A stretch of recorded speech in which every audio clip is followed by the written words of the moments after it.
and welcome to the debate. I'm your host, Maqbool, with you at PTV World. In today's show, we will be talking about two important elements. One, of course, is a very important day that is being observed today, Youm-e-Takreem Shuhada, which, of course, is something that is being observed to honor the sacrifices of the martyrs who have laid down their lives for the motherland. And this, of course, includes all army personnel and security officers, including police officers, who have sacrificed their lives and whose families have also sacrificed their own sons and brothers for Pakistan, of course, and the sacrifice is something that makes the martyrs immortal.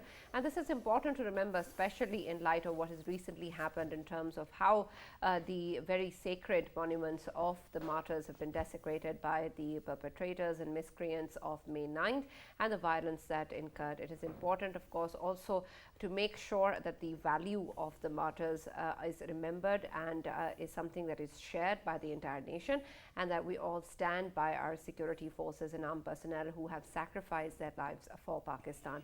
This was the objective behind today's day, and it's important to note that many important ceremonies took place across the board, with, of course, many different occasions and ceremonies being held at the police headquarters, the security forces, and, of course, the Martyrs Monument as well, with the main one taking place at the GHQ in Rawalpindi, where the Chief of Army Staff, Mr. Asim Munir, also spoke about how it is so important for us to understand the contributions of the martyrs and to make sure that their sacrifices do not go to waste and that we keep on honoring their spirit.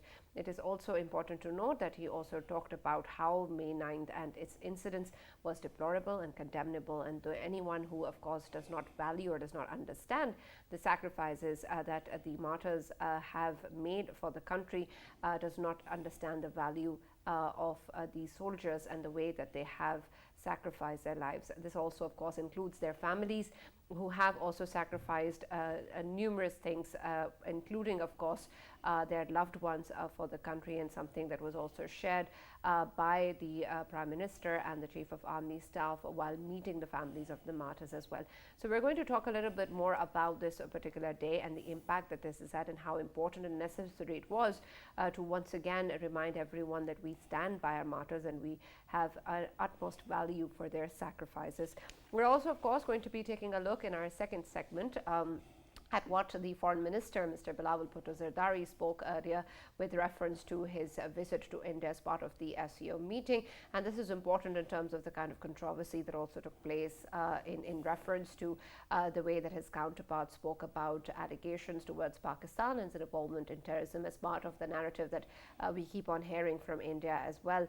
But the decision, of course, that was made by the Foreign Minister is an important one, was done so in consultation with the highest authorities, with also the former foreign secretaries and ministers, and taken the advice of all the stakeholders, and the unanimous decision with reference to his participation and visit was then conducted. And this is something that, while reflecting upon, the foreign minister also spoke about how it was a productive and a good decision, and that it was important for Pakistan to make sure that its own narrative is heard. And he got the chance to speak about that and present that, and also talk about the kind of falsehood that is being spoken about through Indian media and through Indian platforms, and he got a chance to clarify that with the Indian media, and, of course, with reference to his bilateral engagements with various other countries. This was also a decision that was done in order to respect both China and Russia, important partners of Pakistan, who are the prime stakeholders with regards to the SCO as well. And then also in terms of respecting the element, the platform itself and its own objectives. At the same time, the Foreign Minister also reiterated that it was decided that no bilateral engagement with India is going to be conducted as part of this visit because of the unilateral actions of August 2019 with regards to the status of Indian illegally occupied Jammu and Kashmir. So we're going to take a further look at exactly how much of an impact in terms of positivity and productivity this visit will have, and whether or not when Pakistan gets to host the SCO, we're going to be seeing India reciprocate the same kind of courtesy that Pakistan has shown in the way that the foreign minister participated in all the engagements as part of the SCO. So that is going to be our second segment of the show today. For this and more, as always, in the studios, I've been joined by Senior Analyst Farrukh Pitafi. We've been joined online for our first segment by Brigadier Retired Raashid Janjua, who's also Director IPRI. Thank you very much for joining us, Janjua Saab, and being part of the discussion. Of course, first of all, I want to take your comments on this very important day, Youm-e-Takreem Shuhada, that is being observed today, and whatever that you'd like to say in honor of our martyrs. Thanks, Anna. On this very important day where we are remembering our martyrs, I'm reminded of Abraham Lincoln, who spoke while remembering the Battle of Gettysburg. He said that the brave man, both living and dead, has consecrated this ground far above our powers to add or detract. History shall little note nor long remember what we say here, but it shall never forget what they did here. So I only say that a frontier of a country like Pakistan is consecrated by the blood of our martyrs, the sacred blood, which was, the supreme act of their altruism and self-immolation. It gave that blood and it consecrated and made our frontiers inviolable. So a grateful nation should from time to time remember those sacrifices and get inspiration from those superhuman examples of sacrifice. And their examples should act as footsteps worthy of being emulated by our younger generations. So I think this is a very important day on which we renew our pledge to remember our Shaheeds and their acts of valor, and the prodigies of valor that they performed are remembered and recounted, and the entire nation and the rest of the world knows that here is a nation that is that owes its debt of gratitude to the blood of its martyrs who defended their freedoms. Absolutely. Farrukh, your comments on the day, please. Right, Sana, I think that I want to actually start by mentioning an anecdote. Some 11 years ago, 12 years ago, I particularly was covering, war and terror for a private channel. And part of that was also to go to an institution here in Islamabad, in Rawalpindi actually, that is regarding rehabilitation of soldiers who have been wounded in the war on terror. And I was, when we were doing the show there, I came across a gentleman who was, an officer who was serving as a dangers officer in Karachi, and he was shot in the head. And he had survived, but he continued to talk for 15 minutes. And we had to eventually cut out that portion because he was not coherent and he was in a lot of trauma and pain, right? If you start looking at the number of people only in 20 years who have sacrificed their lives or who have actually sacrificed their bodies, particularly their limbs, their eyes, their noses, you will be surprised by how many people have sacrificed for this country. And when we think about them and then realize that Pakistan has endured many threats since 1947, and it is only because of these heroes, these martyrs, that this country is surviving even today. I think yesterday when Prime Minister of Pakistan spoke on the matter, he was really, really right when he said that because of this blood of martyrs, this country survives and the dream of Qaeda-Azam continues. So I think that it is very important to remember sacrifices of our heroes, of our martyrs, and today was a great day to do it.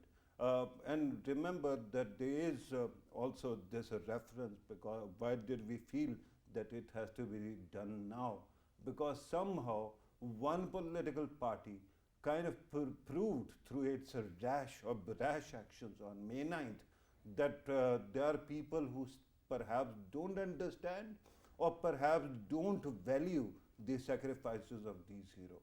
So I think today, when the military brass was together, when political brass was together, when leadership around the country, across the country, actually came forward to show their pay actually homage to these leaders, I think that all those families, survivors of these martyrs, must have felt proud, and they must have felt consolation for whatever vandalism we have seen on May 9th.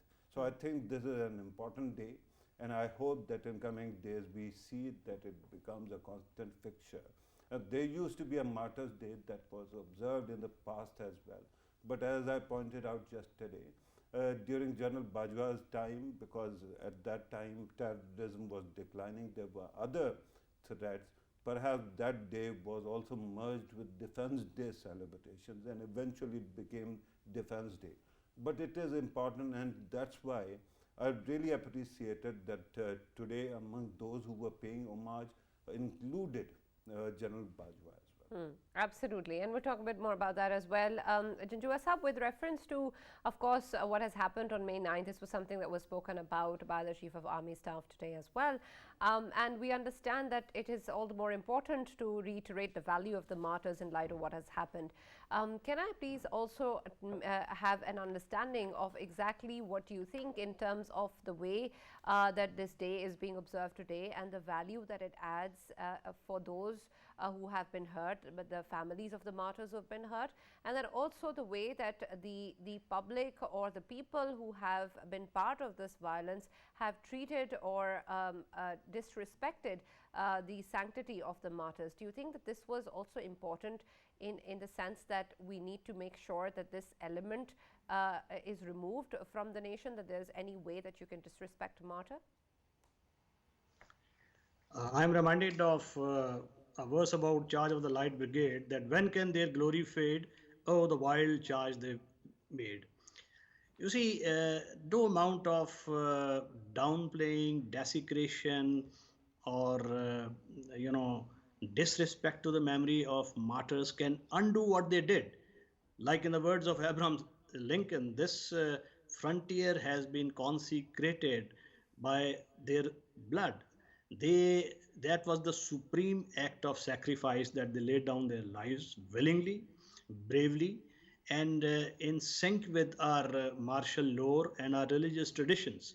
The Iqbal says that khayaba mein hai muntazir lala kab se, kawa chahiye isko khune arab se, that many a poppy is awaiting the blood of martyrs to fertilize the ground. So what those brave lads did, the supreme sacrifice they did, their families are a continual reminder of what bequest they have left behind. There are young widows, there are kids, there are old parents who diurnally remember those supreme sacrifices, and it is incumbent upon each one of us not to remember those on any specific date, but to continually go and show their respects. Now, coming over to your specific question about what happened, and now it's all a consequence of the kind of grooming and the kind of education that is imparted to a cohort of population which is not steeped in the same ethos that used to be our hallmark as a nation, as a cohesive entity.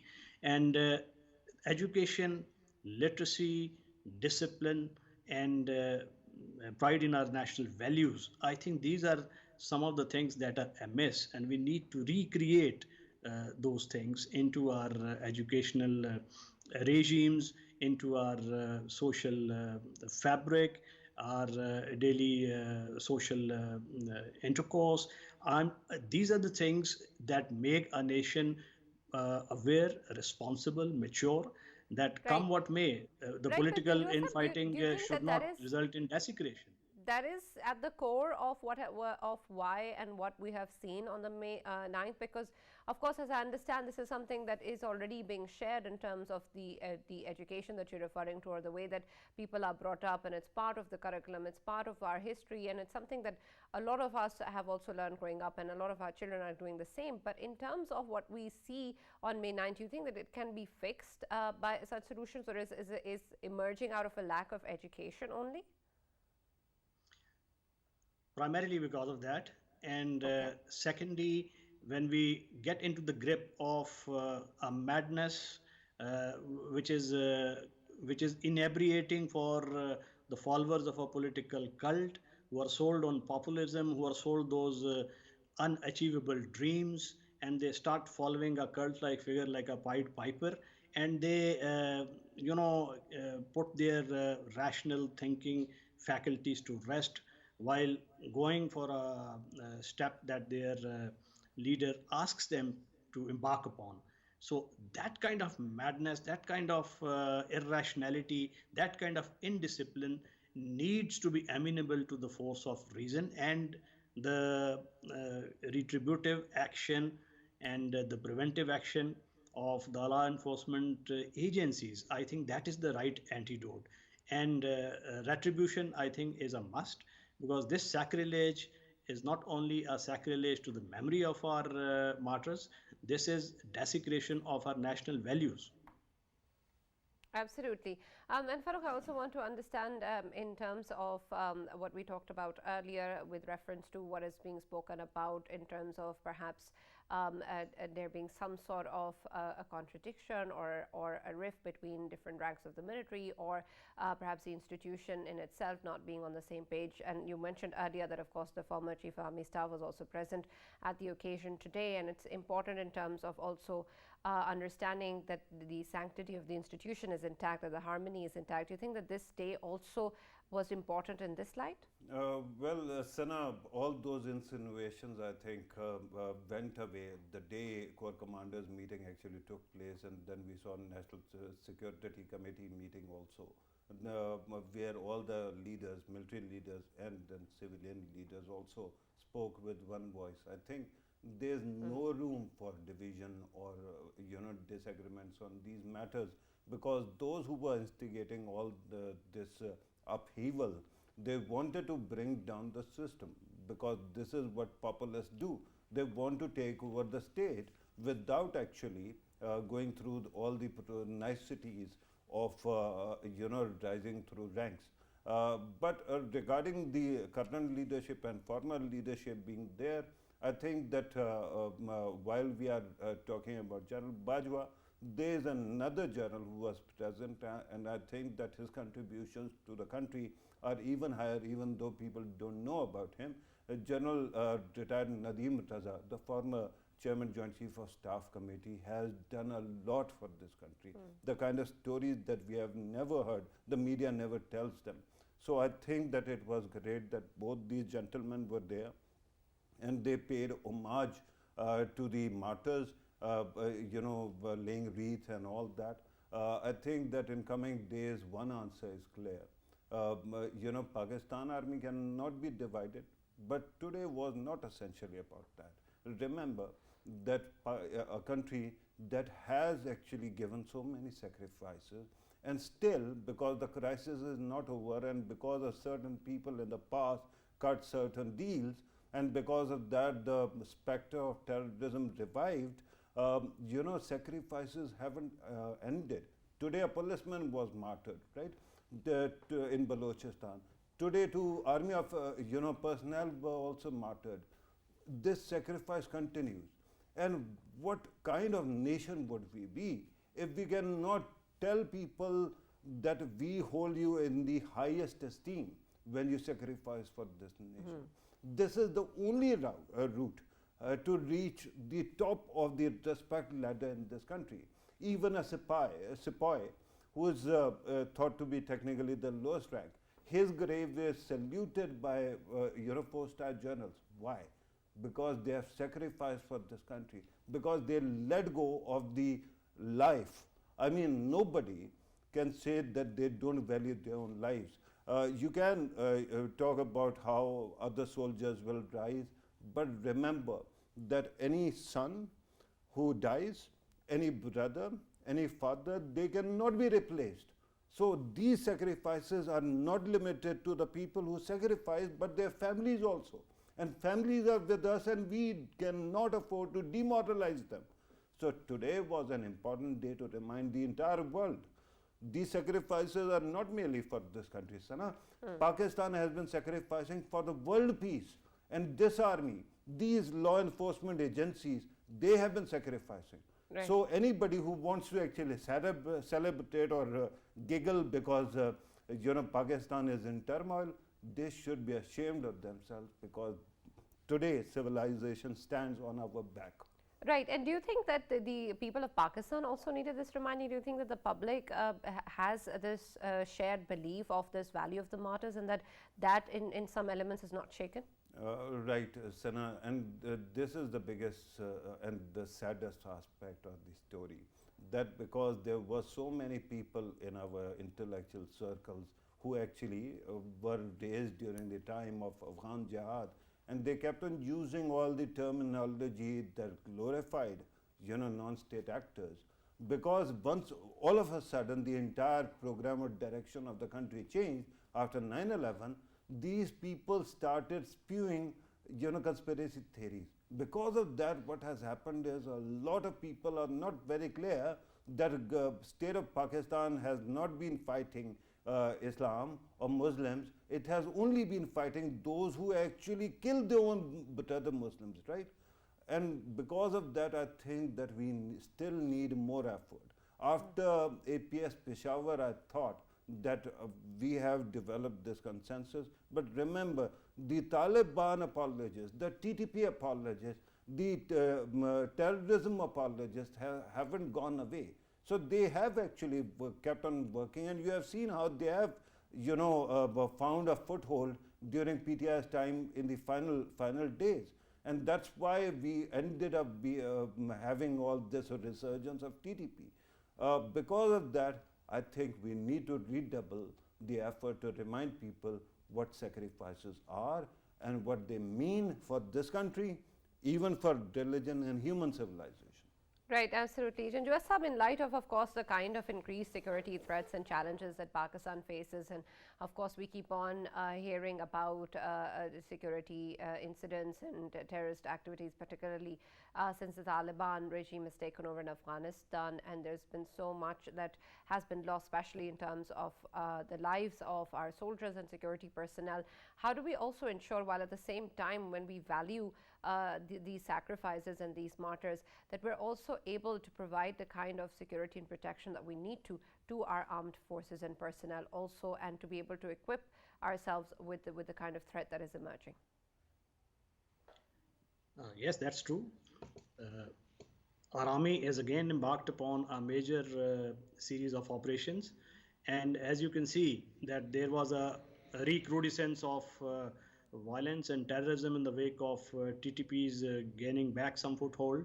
And every other day there is a checkpost which is being attacked. There is a suicide attack which just happened a couple of days ago. Yesterday also there was an incident. So our valiant soldiers, ably led by their officers, are fighting to their best. And I think it's a very, very well-trained army. It has been again deployed in that operational mode. We have the institutional memory, we have the wherewithal, and I'm sure that with a renewed vigor and focus, the whole effort and the weight of effort would be towards eliminating the vestiges, the last vestiges of this scourge, which is stalking this land in the shape of TTP here in KPK, and some renegade elements comprising BRA and BNA in Balochistan. But I think with the renewed vigor and refocusing of the operational Schwerpunkt, the armed forces are again now focused, and this LIC strategy and the the right wherewithal is all there, and I'm sure the adequate protection is being provided. more needs to be done at coordination level between all law enforcement agencies. Intelligence-based operations are a consequence of the right intelligence at the right time, so that the operations are conducted with the requisite precision. And then at the same time, it's like draining the swamp in a classic counter-insurgency operations. It is the whole of the society approach that's going to win us this war. Army can sanitize an area, but then the civil administration has to go and take over that area and provide the semblance of administrative order. The judicial arm of the state has to go into those newly merged districts to provide the kind of legal apparatus, and all combined, the society has to cooperate and shun these elements and their ideologies. And I think the nation is solidly behind, and it's a rock solid commitment. We have seen those people rising up against these militants on their of their own volition in Swat. There were rallies in support of Pakistan Army, in fact, and rather demanding action against those militants, which were trying to again come and encroach upon the liberties and freedoms of that of the people of that area. And I can assure you that Army is very well poised, very well organized, and it was just a question of refocusing and reorienting its operational posture, which has been done. And that is why you can see the desperation, the intensity of the attacks has increased. And we are seeing the incidents of martyrdoms every other day, and which is quite indicative that perhaps this last upsurge of the violence that we are seeing is the last gasp attempt by the terrorists and their handlers to try and gain some kind of a foothold. So I think the heat is getting to them. Right, all right. Thank you very much, Brigadier Raashid Janjua, for joining us and being a part of the discussion as well. And of course, we all pay tribute to our martyrs, and we are so honored that so many of our soldiers have laid down their lives, and we always will value their sacrifices. And as the Chief of Army Staff stated, it will not go to waste, and it will always be remembered. We're going to be talking also about the SCO summit, and so we're going to move on to the segment where we're going to explore further where the Foreign Minister Bilawal Buhtto Zardari went to participate in the SCO meeting in India, and how he talked about today as this was a good decision, a productive one, and has resulted in good things for the country. For this, we've been joined by Dr. Jamil Ahmed, who's a former ambassador. Thank you very much, Dr. Jamil, for being part of the discussion today. And I'll start with you. We've talked about earlier when this visit was also happening, and when the Foreign Minister was in India, how this was an important decision. And I understand you're of the view that it was a good one, and something that has been echoed by the Foreign Minister today, that it has resulted as a positive impact towards the country.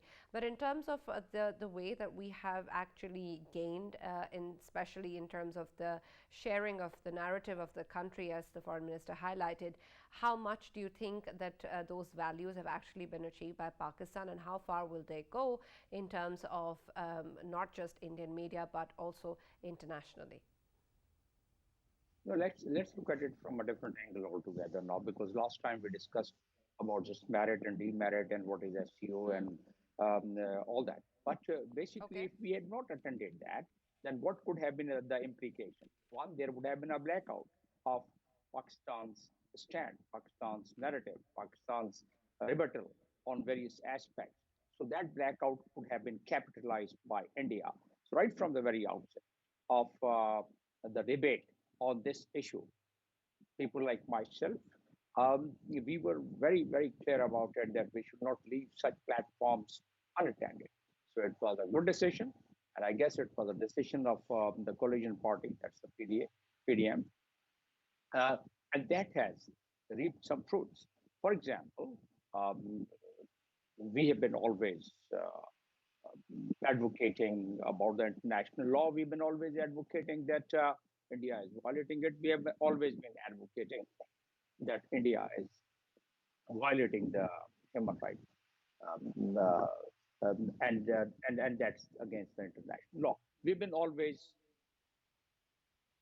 mentioning it that India is changing the demography. We've been always mentioning that India is so adamant that is not listening to, or they are not really adhering to any of the international law.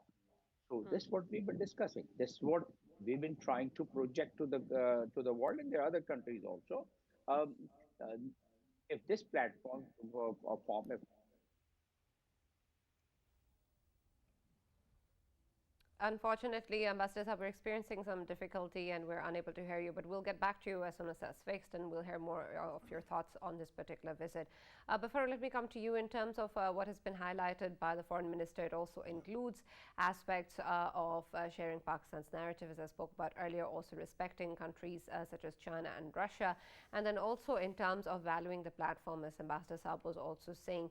But it also included, of course, the decision of not engaging bilaterally with India, and that, of course, is in light of the 2019 unilateral actions. Do you think that this distinction that has been made by Pakistan of participating in the SCO and not really engaging with India has value and holds true Pakistan's stance on the issue of Kashmir and the actions of 2019, that it's not going to be misconstrued as for Pakistan to be taken lightly?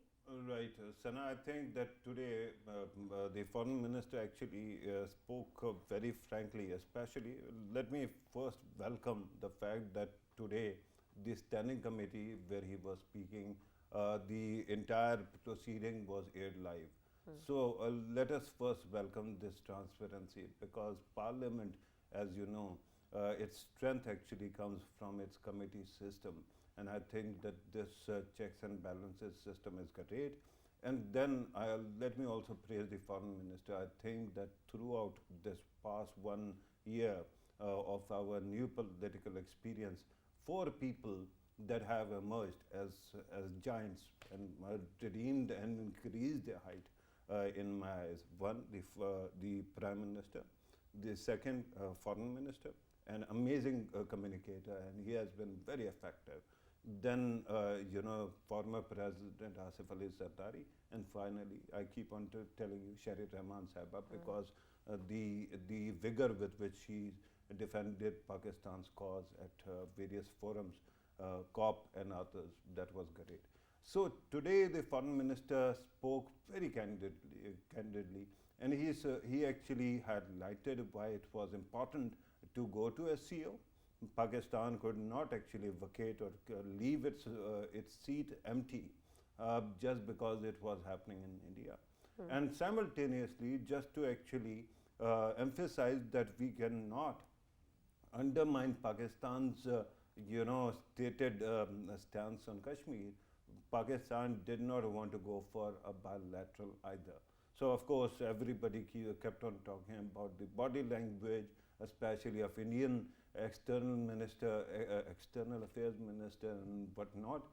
But in the end, it was Pakistan that actually managed to get what it wanted. And then the foreign minister was asked particularly about the examples. He said that immediately after that, Chinese foreign minister was in Pakistan. Then Pakistan had a bilateral between China and Pakistan. And after that, Pakistan had a trilateral between Pakistan, China, and Afghanistan. So all of this merits a lot of value, right? Pakistan has been gaining a lot out of these interactions, and SCO is a multilateral institution. It always helps us whenever we are integrating or interacting. Then regarding India also, the foreign minister highlighted certain aspects of the behavior that was on display, particularly this amazing attitude of their media to go crazy whenever a Pakistani foreign minister states the stated position of his country. And all of a sudden, those very cool, calm heads all of a sudden transform into some kind of, a bhakt of certain political parties. So that was also interesting. If Ambassador Saab is back, let us hear You from can finish him. your thoughts. Yeah. Yeah. So regarding media interactions also, he spoke about it. But then he also highlighted how important it is for India, Pakistan to engage and what are going to be the terms of reference. It is important to remember that it is the age of regional integration. SCO, SARC. SARC, by the way, became redundant because of India-Pakistan hostility. Similarly, there are umpteen other fora that might not be able to achieve all their potential if Pakistan and India don't start talking. And that's why it is important, right? That eventually we come to terms with each other and we find a way to work together, but it should not be based on prejudice or compromise on the rights of Kashmiris, but it should be essentially on the basis of mutual desire to resolve the concerns of the other side. If that happens, both sides can sit. He gave one example of Kulbhushan Yadav and how Indian media went totally bonkers whenever he mentioned him, right? Despite knowing, perhaps their media knows it or perhaps their people don't, but the way they were behaving was childish. Right. Ambassador Saab, can you hear me? Dr. Jamil, can you hear me? Yes, I can hear you loud and clear. Right. Dr. Jamil, well. you may continue where you left off, then I'll add to it and ask you another question. Go ahead. No, I was describing about the fact that it was really a decision in the right direction because SCO is a regional, has been formed under the United Nations Charter Chapter 8, which is a regional fora. So this one of those regional forums, and that is very much endorsed by the United Nations Charter. So this has its own value, and then it has its value is further enhanced in view of the geopolitical situation of the world, where where the containment of China is one of the topmost priorities of the United States. So under those backdrop, this has taken place. So there are two aspects of it again. One, that this the strengthening of SCO members and the ECU members, because there are about 5 members which are common to ECU and the SCO. ECU means Economic Cooperation Organization with the Shanghai Cooperation Organization. So that is one significance. Second is at the level of what Pakistan was to project there, they've been able to do that. And besides that, our young Foreign Minister, Bilawal Buhtto Zardari, was able to interact with all the foreign ministers of the SCO. And there, obviously, there is a more chance of enhancing, although it's a multilateral platform, but once that foreign ministers of two countries or delegations of two countries, they meet on the sideline, it becomes the bilateral one. And from there, the further initiatives are taken.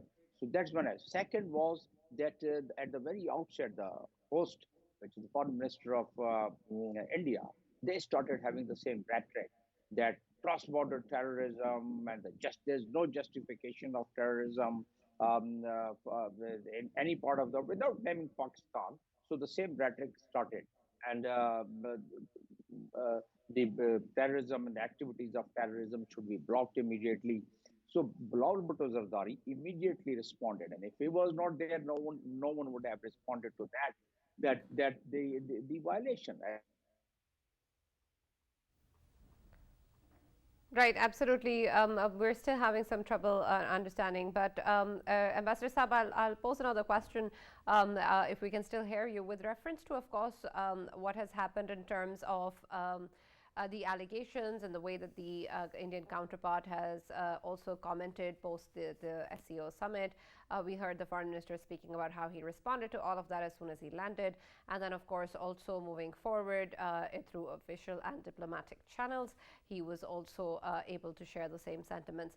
I want to understand, of course, we have, of course, countered and given those statements. But in terms of what has been said and how this has been part of what India always says, do you think that this in any way has impacted negatively towards Pakistan, or do you think that it has and should have impacted negatively towards India being the host of the SCO and making those comments?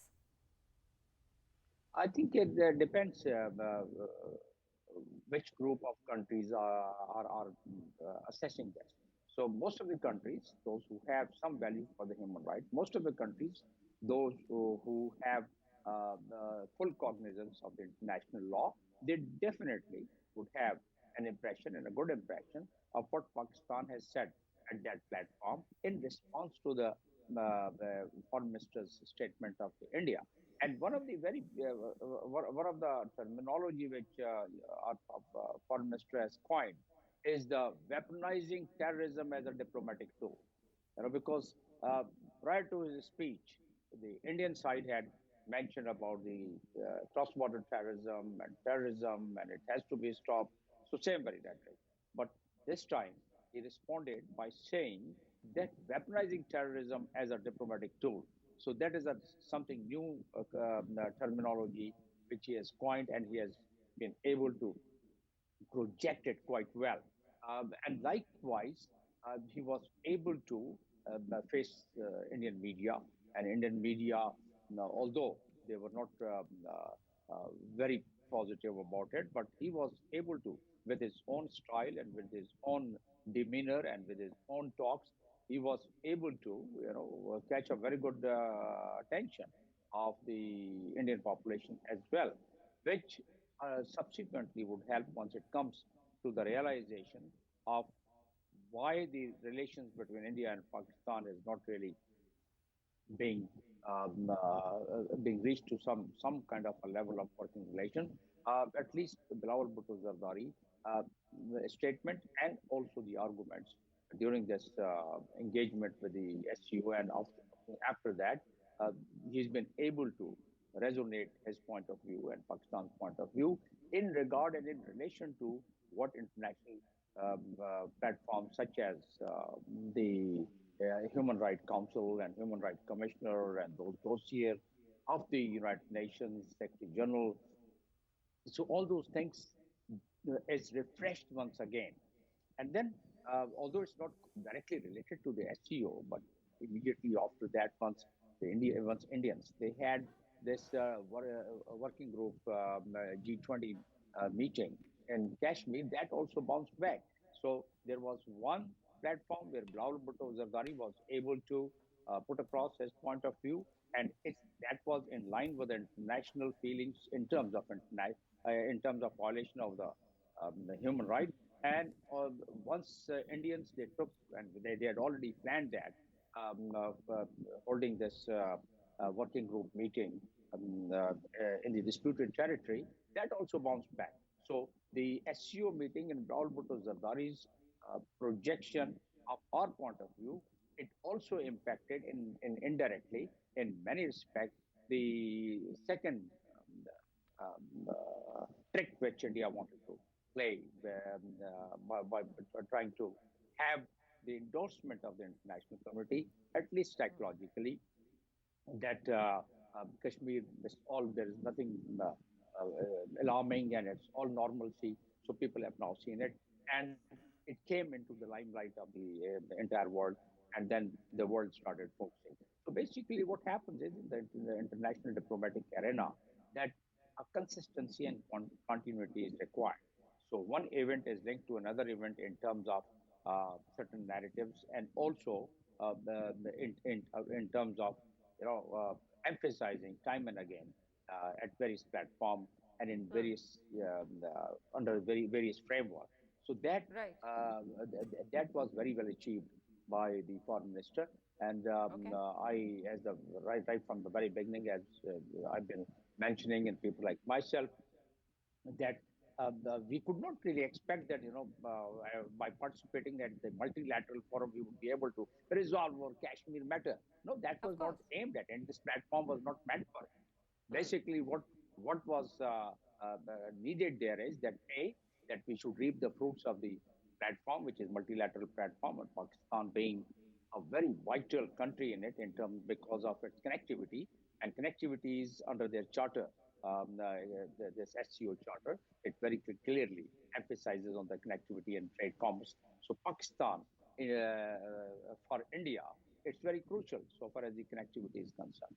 So that Right. also was one of the aspects, and that was also highlighted. And India now could fully understand that even as they try to exploit that relevant article of SCO in terms of connectivity and ask if they make SCO as a reference and ask for the connectivity, Pakistan can always revert back to the multilateral forum, fora, and can also Absolutely, and I indicate understand that that's of course extremely important.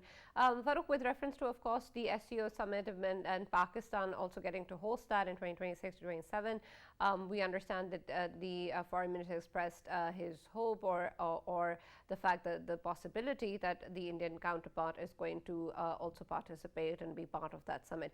But we've seen previously also that the kind of gestures that Pakistan makes are not always reciprocated by India. Do you think that perhaps this could be an exception? Right, Sana. I think that the answer to that would depend on who actually wins in next year's elections in India, and then of course who wins in Pakistan as well. But there's something very interesting that Ambassador Saab actually pointed out, and I wanted to actually draw your attention to it regarding this construction. We all are, in the business of making arguments, right? This construction of argument by Bilawal Buhtto Zatari, that weaponization of terrorism, word terrorism, is not acceptable, actually brings attention to another thing. That is that so far, whenever he is mentioned, his youth is shown as a deficit, not as his advantage, right? But I wanted to actually point out how effective communicators can the next generations be. That was actually proven during the time of Donald Trump, when he tried to make fun of Pete Buttigieg, the current Secretary of Transportation in America. And at that time, he called him Alfred E. Newman from Mad Magazine's cartoon character, right? And Pete Buttigieg just comes out with a video and says, I didn't get that reference, meaning that he is old, he is irrelevant, right? Similarly, when you talk about communication between Indian counterpart and Pakistani, I think that Bilawal has so effectively honed the arguments that it becomes difficult for Indian side to react in a way that is rational. Whenever they do, it is always thought that they are being prejudiced, right? But my concern regarding the next year's election, remember what happened in 2019, remember what happened in Karnataka right now, the recent election. One thing is clear, India is so obsessed about Pakistan that Pakistan is always going to be a prop in their elections. So my argument is that if we are going to be a prop, why not be an effective prop which can actually seek some kind of benefits for itself, right? We have seen that in 2019, the entire Pakistan sentiment won them an election. But in Karnataka, they used a similar thing, and on the other side, we were actually burning down the entire country. At that time, all those pictures were going on, but they could not win. So now what is proven is, if Modi is going to win the election next year, he will have to appear a man of peace, an international statesman. So why not capitalize on that and start engaging with them so that you can actually benefit? So we'll take time, it will take time, but I hope that sanity prevails on the other side. Absolutely. Thank you very much, Farrukh. Thank you, Dr. Jamil, for joining us and being a part of the debate. That's all that we have from the show. See you tomorrow.